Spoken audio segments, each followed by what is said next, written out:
3 দিনের সহিংসতায় গুলিবিদ্ধ 245 জন চিকিৎসা নিচ্ছেন রাজধানীর পঙ্গু হাসপাতালে। তাদের অনেকের চিরতরে পঙ্গু হওয়ার শঙ্কা জানিয়েছেন চিকিৎসকেরা। শনিবার আহতদের দেখতে গিয়ে প্রয়োজনীয় চিকিৎসার নির্দেশ দিয়েছেন প্রধানমন্ত্রী শেখ হাসিনা। নগদের কাছে সব গ্রাহকই প্রিয়, তাই তো সারা দেশে ক্যাশ আউট চার্জ সবচেয়ে কম। রাজধানীর গুলশানের একটি কাপড়ের দোকানের বিক্রয়কর্মী জাকির শিকদার। মা ও ভাই বোন নিয়ে 4 জনের পরিবারের একমাত্র উপার্জনকারী তিনি। থাকেন রাজধানীর বাড্ডা এলাকায়। গেল 18 জুলাই রাতে দোকান থেকে বাসায় ফেরার পথে ওই এলাকায় পৌঁছালে গুলি লাগে তার বাম পায়ে। পরে কেটে ফেলতে হয় হাঁটু পর্যন্ত। আইল্যান্ডে ওঠার পরে আমার পায়ে একটা গুলি লাগলো। আমি আসলে তখন আর কিছু বলতে পারি না কি হলো আমার। আমার তখন অবস্থা, মানুষজন পথচারীরা ধরে আমাকে হসপিটালে নিয়ে আসে। পাশের বেড়েই যন্ত্রণায় কাতরাচ্ছেন কাউসার খন্দকার। কাজ করতেন রামপুরার একটি রেস্টুরেন্টে।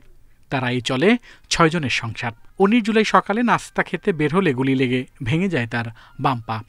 হাইটে গল্লির ভিতরে ঢুকছি, এর ভিতরে অনেক মানুষজন রাস্তায় দেখি, এর ভিতরে কোত্থেকে যে গুলি আসলো আমি বলতে পারি না সঠিক। তারপর দেখি আমার পা ভেঙে গেছে। এরকম গুলিবিদ্ধ অন্তত 245 জন চিকিৎসা নিচ্ছেন রাজধানীর পঙ্গু হাসপাতালে। এদিক দিয়ে ঢুকছিল, পাটা একবারে জায়গায় বসে হয়ে যায়, আমি জায়গায় পড়ে যাই। তো নাস্তা দিয়ে আবার আর বন্ধু ডাক দিয়েছে, তো চল কি হয় একটু দেখে আসি। এই দেখতে যেয়েই গুলিবিদ্ধ হয়েছে। চিকিৎসকেরা বলছেন এরই মধ্যে পচন ধরায় 6 জনের পা কেটে ফেলতে হয়েছে।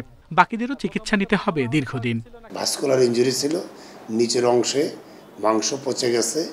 এটা মরে যাওয়ার জন্য ওই পা যদি থাকে আমরা রাখার চেষ্টা করি, এটা মাংসগুলো পচে গিয়ে তার কিডনি নষ্ট করে দিতে পারে, জীবনের হুমকি থাকতে পারে।